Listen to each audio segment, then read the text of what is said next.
Hi, I'm the Old Timey Movie Reviewer, and today's movie is Night of the Ghouls. The movie starts out as Criswell narrates about the movie to the camera. This is the story of those in the twilight time. Gee, it's not obvious he's reading off cue cards. I have been waiting for something like this for so long. Now I can just read my lines off this piece of paper and say it's because I'm mocking him reading off his cue cards. Criswell then proceeds to tell us about the troubles of the times. Your daily newspapers, radio, and television dares to relate the latest in juvenile delinquency. Oh no, not outdoor dancing! How terrible! And it occurs to me, Criswell could be being sarcastic, as he narrates through bad movies like this and Plan 9 from Outer Space. Is he the original old-timey movie reviewer? I guess that makes me the old-timey movie reviewer junior. So now we join the movie as we see two kids parked. And not liking her boyfriend's advances, the girl takes off like Speedy Gonzales. And the boy pursues her, and then they are both killed by Johnny Cash and Drag.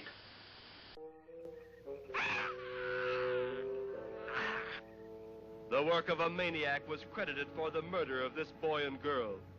You remember the stories your newspapers carried of the incident. But let us see what really happened.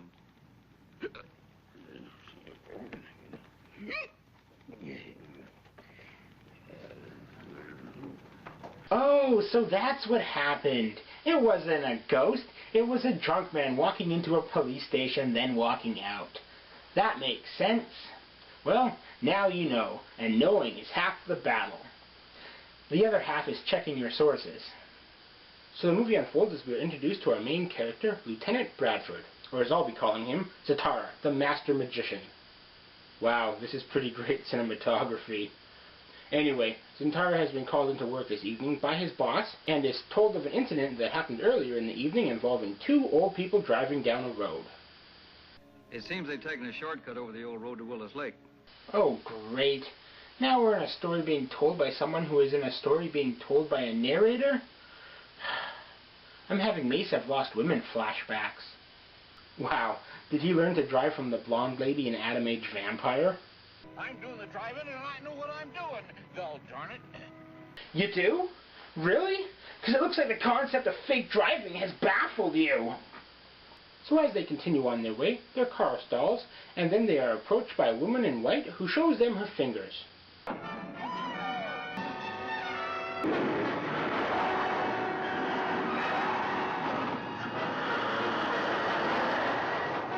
Holy crap! She flashed her fingers at them? The horror! The terror! Oh, this is so terrifying! No wonder dancing outside is so taboo in this town. It's full of repressed idiots. And I know what you're thinking. She's supposed to be a ghost. You're supposed to suspend your disbelief and assume she looks more ghostly to them. But no. As you see later in the movie, she is just a girl who wanders around outside some house pretending to be a ghost to scare people away. The old people literally saw a girl dressed in white in the middle of the night moving her fingers around and freaked out. How stupid can you... Oh my god, a couch! And why does this lady wander around at night pretending to be a ghost and flashing people her fingers? She's part of a scam going on in the building involving a man named... Dr. Acula. Dr. Acula? Wait, Dr. Acula like Dracula? Okay, I'm just going to call him Dracula. Dracula pretends he can summon the dead to scam money from wealthy people, and is helped in this by a man who pretends to be the rich people's dead relatives, a skydiver, and a giant deformed man named Lobo, who survived the house's destruction in the movie The Bride of the Monster. Oh, and yeah, the movie's kind of a sequel, like Highlander 2.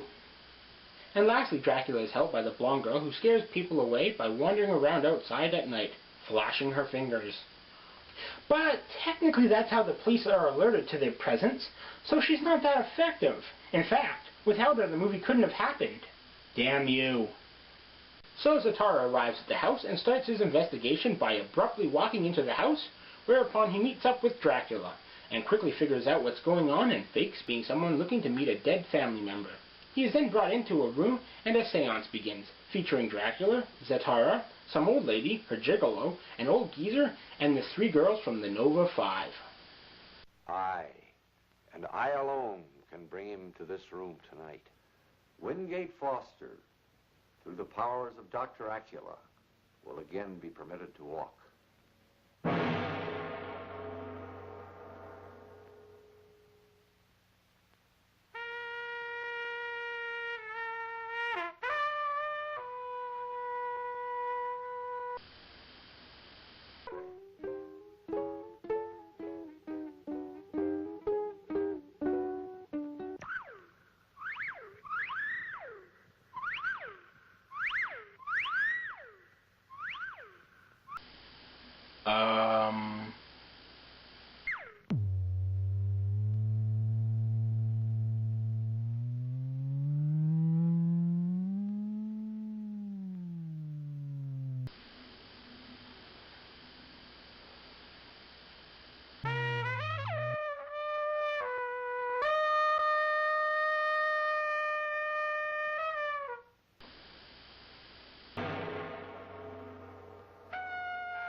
You win! You win!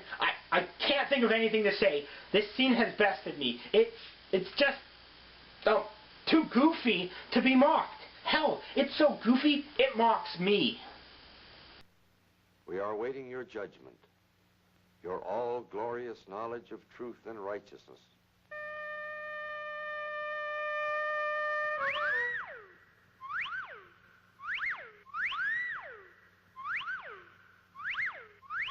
Trumpy, eat your heart out.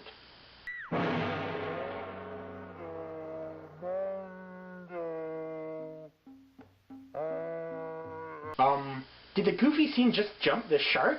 Is that even possible? The freaking goofy scene just jumped the shark and got goofier. So now, with the shark jumped, a scam artist pretending to be the elderly lady's dead husband starts to speak. I have consulted with the Prince of Darkness who rules my destiny. Huh. Satan is his master, and she's okay with that. And as everyone is distracted by their zany seance, Zentara slips out of the room to search the house, and it is at this time the comedy relief cop shows up and starts shooting at what could easily be a person, and is then taken out by the special branch. And as Zentara continues his search of the house, he comes across a woman standing very still in a closet. But that's not what he assumes. Oh, just another Dr. Ackler's gimmicks. Yep, he assumes she's a statue made by Dr. Acula. Not a person standing still in the closet, but a statue. Wow, what a detective.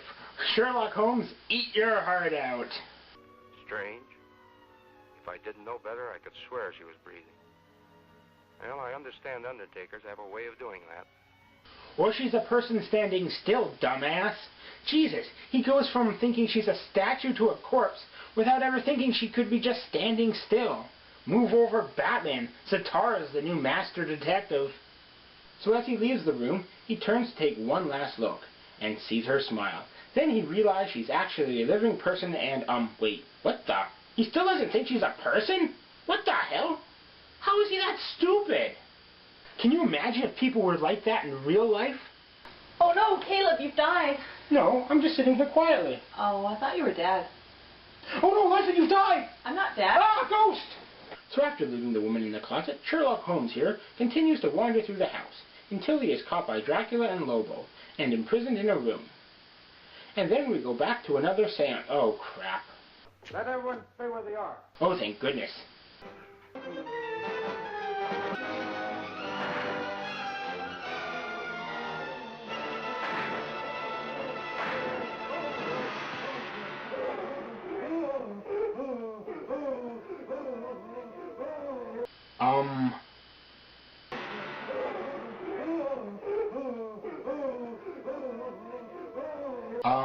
Is it just me, or does that look like... Never mind. And having seen a police officer get violently attacked by Lobo, the other people at the seance ignore it and go about their business. And eventually the seance ends with Dracula giving the best line in the whole movie. We shall conclude until our next scheduled descent into the everlasting pit of darkness. Peace go with you, my friends. Couldn't have said it better myself. Continuing on with the story, Zatara makes his daring escape from the room he's in by shoving the door open. He then sneaks past Lobo, rescues a comic relief cop from a coffin, and then takes a smoke break. Right now, I want to find a way out of here and get to that patrol car and radio for some help. I radioed a dozen times. Yeah, well, I'll try this time.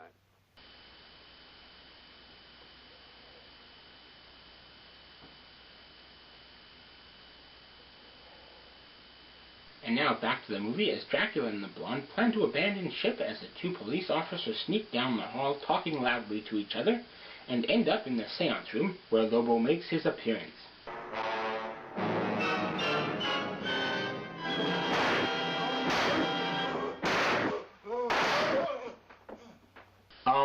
How'd they know he was evil? They just rushed in the room and shot the big deformed guy. He could have been an innocent bystander for all they knew. And they just ran in and shot him dead. That's not good. What if my face becomes deformed? Am I going to have to worry about people shooting me? Ah, Leslie, I cut my face! So having heard the shots, Dracula and the blonde girl start to make their escape, and are then confronted by the actual dead. Oh hey, the narrator. Sick of the movie, the narrator breaks the fourth wall and kills the bad guys, thus ending the movie. Thanks, Criswell. I wish I could break the fourth wall and kill off lame movie characters. Well, that's that. So until our next scheduled descent into the everlasting pit of darkness, peace go with you, my friends.